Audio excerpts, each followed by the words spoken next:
Welcome students. आज हम chromosomes के बारे में पढ़ेंगे।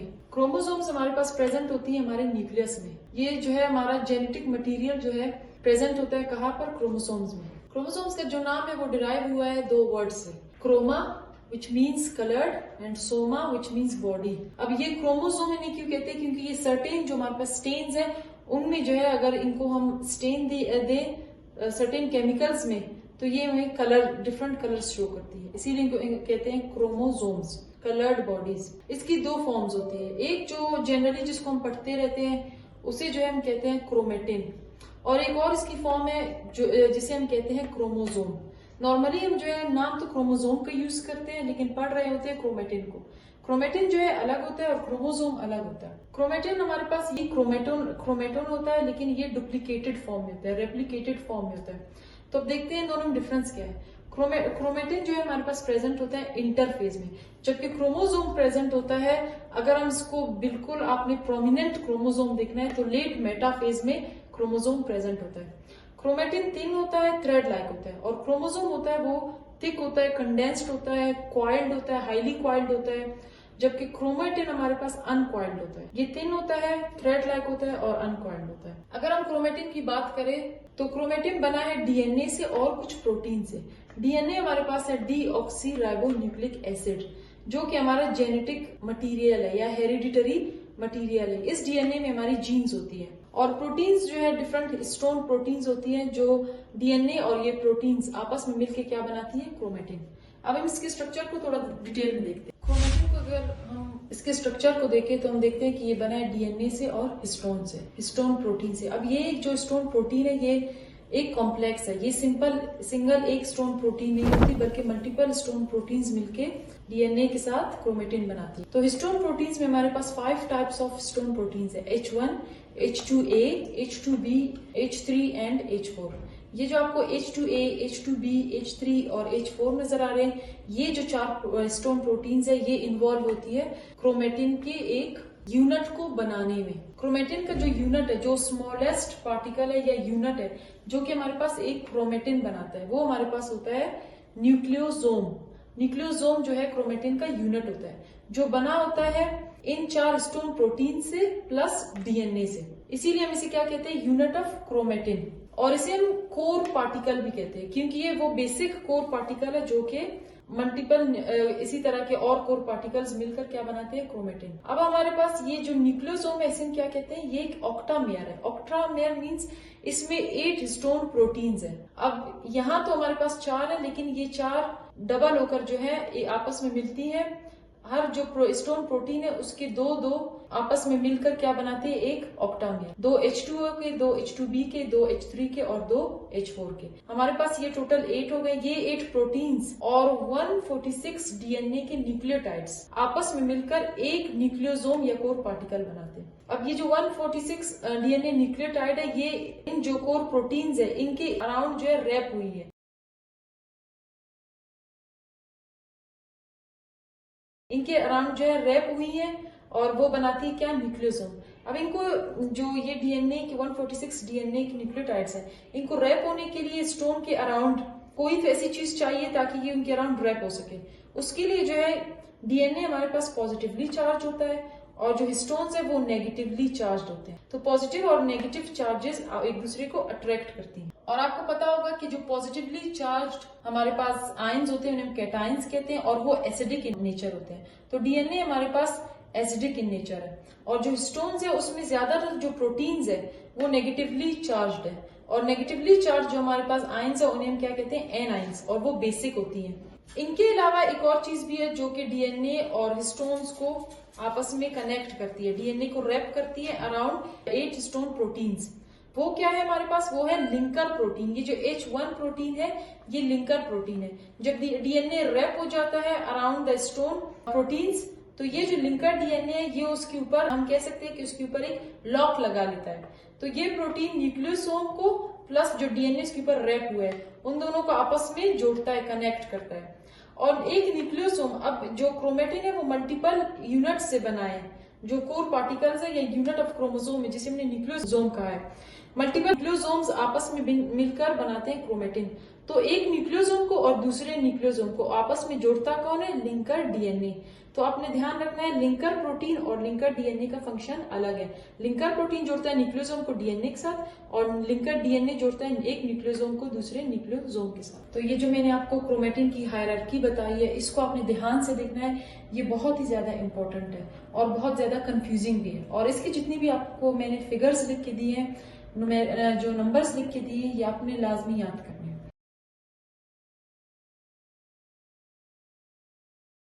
अब हम देखते हैं कि क्रोमेटिन का डायमीटर स्टार्ट कहां से होता है। तो सबसे पहले हमारे पास जो डीएनए होता है, जो कि डबल हेलिकल स्ट्रक्चर होता है, डबल हेलिक्स होता है।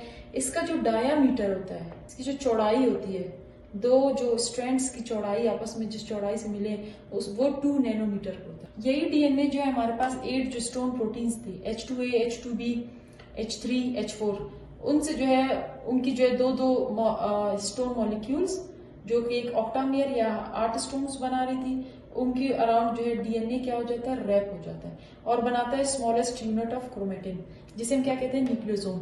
अब न्यूक्लियोसोम का जो डायमीटर है वो है 11 नैनोमीटर। यहाँ पर मैं आपको दिखाऊं कि ये जो मैंने आपको लिंकर डीएनए का कहा था, जो दो न्यूक्लियोसोम्स को आपस में जोड़ रही थी, वो ये है, ये लिंकर डीएनए है। इसको जो न्यूक्लियोटाइड्स है वो डिफर करते हैं 145 to 70 बेस पेयर्स या न्यूक्लियोटाइड्स। और यहाँ पर जो आपको ये दो टर्न्स नजर आ रही है, ये एक टर्न और ये दूसरा टर्न, यहाँ पर आप सही से देख सकते हैं, ऊपर थोड़ा सा नजर नहीं आ रहा है, ये एक टर्न और ये 2 टर्न। ये जो डीएनए की 2 टर्न्स अराउंड दिस ऑक्टामियर जो रैप हुई है, इनको जो है इस ऑक्टामियर के साथ, इन डीएनए के 2 टर्न्स को इस ऑक्टामियर के साथ कनेक्ट कौन कर रहा है? लिंकर प्रोटीन, जिसे हमने H1 स्टोन प्रोटीन नंबर 1 कहा था। तो इस तरह से लिंकर डीएनए दो न्यूक्लियोसोम्स को लिंक करता है और जो है लिंकर जो प्रोटीन है, H1 प्रोटीन है, वो हमारे पास हिस्टोन प्रोटीन्स को डीएनए के साथ लिंक करता है। ये जो लिंकर डीएनए है, हाई कॉइलिंग जो है ये लिंकर डीएनए करवाता है। अब ये जो आपको एक लाइन में जो है एक चेन नजर आ रही है, जिसमें एक एक न्यूक्लियोसोम है, ये न्यूक्लियोसोम्स फर्दर जो है कॉइल होंगे। कॉइलिंग के बाद जो है इनकी मजीद जो कॉइलिंग होगी डीएनए, लिंकर डीएनए की वजह से, ये हमारे पास बनाएंगे बीड्स ऑन अ स्ट्रिंग। मतलब एक स्ट्रिंग पर, एक चेन पर मल्टीपल बीड्स है।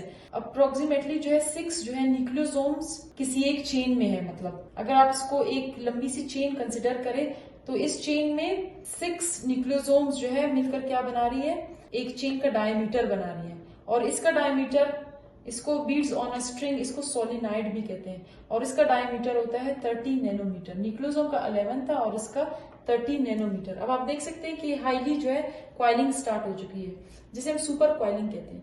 मजीद इनमें क्वाइलिंग होती जाएगी, ये एक दूसरे के अराउंड फिर से क्वाइल होंगे और इससे भी बड़े डायमीटर वाला जो है स्ट्रक्चर बनाएंगे, जिसे हम क्या कहते हैं? लूप डोमेन्स कहते हैं। इन लूप्स को जो है, इनका जो डायमीटर है वो 300 नैनोमीटर का होता है। यही लूप्स फर्दर क्वाइल होंगी और क्वाइल होने के बाद जो है एक और कंडेंस्ड फॉर्म होगा, जिसे हम क्या कहते हैं? प्रोफेज का क्रोमोसोम कहते हैं। प्रोफेज का क्रोमोसोम जो है लेस प्रोमिनेंट होता है। ये सेल डिवीजन में, ये जो 2 स्ट्रक्चर्स है, ये आपको सेल डिवीजन में नजर आएंगी। जो यहाँ पर आपको एक नजर आ रही है, इसे हम क्रोमेटिड कहते हैं। क्रोमेटिड जो है क्रोमोसोम की एक कॉपी होती है, डुप्लीकेटेड क्रोमोसोम की। जैसे कि डुप्लीकेटेड क्रोमोसोम है, इसकी एक जो कॉपी है उसे क्या कहते हैं? क्रोमेटिड। इसके जो है डायमीटर के इक्वल प्रोफेज में हमें क्रोमोसोम नजर आता है। तो ये प्रोफेज का क्रोमोसोम है और इसका डायमीटर क्या है? 700 नैनोमीटर है। और ये बिल्कुल एक क्रोमेटिड के डायमीटर की तरह होता है। कैसे? क्योंकि जो एक डुप्लीकेटेड क्रोमोसोम है, जो कि मैंने आपको, अगर आपने वो वीडियो नहीं देखी माइटोसिस वाली, तो वहां पर मैंने आपको बताया कि जो डुप्लीकेटेड क्रोमोसोम है वो हमें मेटाफेज में फुली प्रोमिनेंट और फुली जो है सुपर क्वाइल्ड जो क्रोमोसोम है वो हमें नजर आता है मेटाफेजियल क्रोमोसोम। मेटाफेज में वो क्रोमोसोम नजर आता है जो कि डुप्लीकेटेड तो पहले से होता है, लेकिन हाईली कंडेंस जो है वही नजर आता है। और इसका जो डायमीटर होता है वो 1400 नैनोमीटर का। मतलब 700 नैनोमीटर का ये क्रोमेटिड और 700 नैनोमीटर का ये क्रोमेटिड, ये दोनों क्रोमेटिड्स आपस में मिलके 1400 नैनोमीटर का मेटाफेजियल क्रोमोसोम बनाते हैं। ये डुप्लीकेटेड क्रोमोसोम है और ये दोनों आपको सेल डिवीजन में नजर आएंगे। तो ये किसकी हायरार्की?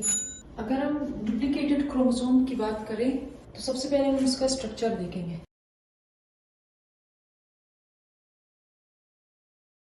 अब अब सबसे पहले मैं आपको बताऊंगी कि डुप्लीकेटेड क्रोमोसोम होते कौन से। डुप्लीकेट मतलब किसी एक चीज की कॉपी। तो ये जो हमारे पास एक स्ट्रैंड आपको नजर आ रहा है जिसको हम क्रोमेटिड कहते हैं, ये जो दूसरा क्रोमेटिड है सेम ये भी इसी तरह का ही क्रोमेटिड है। ये जो बनने वाला नया क्रोमेटिड है ये इसकी कॉपी है जो कि डीएनए रेप्लिकेशन के थ्रू बनती है। डीएनए डुप्लीकेशन भी उसे कहते हैं। डीएनए जो है डुप्लीकेशन या रेप्लिकेशन में हमने देखा था कि एक डीएनए दो डीएनए में कन्वर्ट हो जाता है, मतलब एक डीएनए अपनी कॉपी बनाता है। तो बिल्कुल इसी तरह जो डुप्लीकेटेड क्रोमोसोम है वो भी जो है एक क्रोमोसोम होता है जो कि बिल्कुल सेम अपनी ही जैसी एक कॉपी बनाता है। तो ये दोनों एक क्रोमोसोम की दो कॉपीज हैं। इनको हम कहते हैं सिस्टर क्रोमेटिड्स। सिस्टर क्रोमेटिड्स इसलिए कहते हैं क्योंकि इनका जो फिजिकल अपीयरेंस है, इनकी शेप है, इनके अंदर जो जीन्स की अरेंजमेंट है, जो जीन का नंबर है, न्यूक्लियोटाइड्स के जो नंबर है वो सब बिल्कुल सेम है। तो इसीलिए इनको क्या कहते हैं सिस्टर क्रोमेटिड्स। अब ये जो बीच में आपको नजर आ रहा है इसे हम कहते हैं जो सेंटर वाला एरिया इसे कहते हैं सेंट्रोमियर। और ऊपर आपको जो एजेस नजर आ रही है यहाँ पर कुछ ऐसी न्यूक्लियोटाइड्स होती हैं जिन्हें हम कहते हैं टीलोमियर्स। ये काफी लेंथी डिटेल का एक टॉपिक है, इसे फिलहाल हम यहाँ कवर नहीं कर सकते।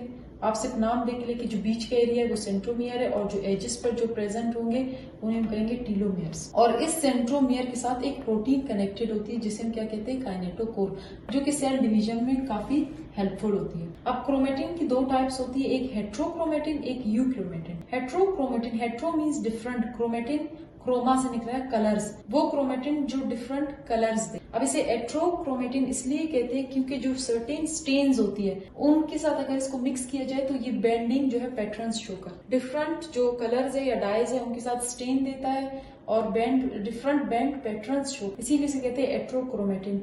ये हाईली इनएक्टिव होता है, ये कभी भी ट्रांसक्रिप्शन नहीं करवा सकता, कभी भी इसकी जो जीन्स है वो प्रोटीन्स नहीं बना सकती, वो ट्रांसक्राइब नहीं हो सकती। ये जो है किस फॉर्म में होता है, नॉर्मल जो हमारे पास क्रोमेटिन मटेरियल है उसमें भी जो हेट्रोक्रोमेटिन है वो in the form of solenoid पड़ा होता है। सोलिनॉइड वही फॉर्म था जिसमें हमारे पास 6 न्यूक्लियोसोम्स थी जो कि एक स्ट्रिंग में थी, 6 बीड्स। तो इसीलिए जो है जिसका डायमीटर था 30 नैनोमीटर, इसीलिए ये इनएक्टिव रहता है क्योंकि इसकी जितनी भी जो डीएनए की हमारे पास जितनी भी जीन्स हैं, न्यूक्लियोटाइड्स हैं, वो सब इतना सुपर क्वाइलिंग होता है 30 नैनोमीटर वाले सोलेनॉइड में कि वो सब क्या होती है, प्रेस हो जाती है, मास्क हो जाती है, इनएक्टिव हो जाती है। तो ये हमेशा इनएक्टिव रहता है और ट्रांसक्रिप्शन इसमें नहीं होती। और ये हमारे पास क्रोमेटिन का 10% होता है, सिर्फ 10%। और डुप्लीकेटेड सेल में अगर हम देखें तो इसकी पोजीशन मोस्टली सेंट्रोमियर्स में होती है और टीलोमियर्स में होती है। अब अगर हम यूक्रोमेटिन की बात करें, यू मीन्स ट्रू, जैसे हम कहते हैं यूकैरियोट्स जिनमें ट्रू न्यूक्लियस होता है, बिल्कुल इसी तरह यूक्रोमेटिन, ट्रू क्रोमेटिन। अब इसे ट्रू क्रोमेटिन इसलिए कहते हैं क्योंकि असल में यही जो क्रोमेटिन है वो ट्रांसक्रिप्शन करवाता है। जाहिर है ट्रांसक्रिप्शन होगी तो प्रोटीन्स बनेंगे, जनरेशंस आगे जो है सेल से बनेंगी। मल्टीपल फंक्शंस कौन परफॉर्म कर रहा है, यूक्रोमेटिन, क्योंकि इसी के थ्रू ट्रांसक्रिप्शन हो रही है और बॉडी के सारे फंक्शंस हो रहे हैं। तो ये हमेशा एक्टिव रहता है सिवाय सेल डिवीजन के दौरान, जब सुपर क्वाइलिंग हमारे पास में पिछली जो डायग्राम में आपने देखा था, जो प्रोफेज का क्रोमोसोम था और मेटाफेज का जो डुप्लीकेटेड हाईली कंडेंस क्रोमोसोम था, उन केसेस में यूक्रोमेटिन क्या होता है, इनएक्टिवेट हो जाता है क्योंकि वहां पर सुपर क्वाइलिंग होती है और जो जीन्स है वो मास्क हो जाते हैं, सप्रेस हो जाते हैं, मास्क हो जाते हैं, जिसकी वजह से वो एक्टिव नहीं रह पाते। और ये जो क्रोमेटिन का 90% है यूक्रोमेटिन से बना है, 10% हेट्रोक्रोमेटिन और 90% यूक्रोमेटिन।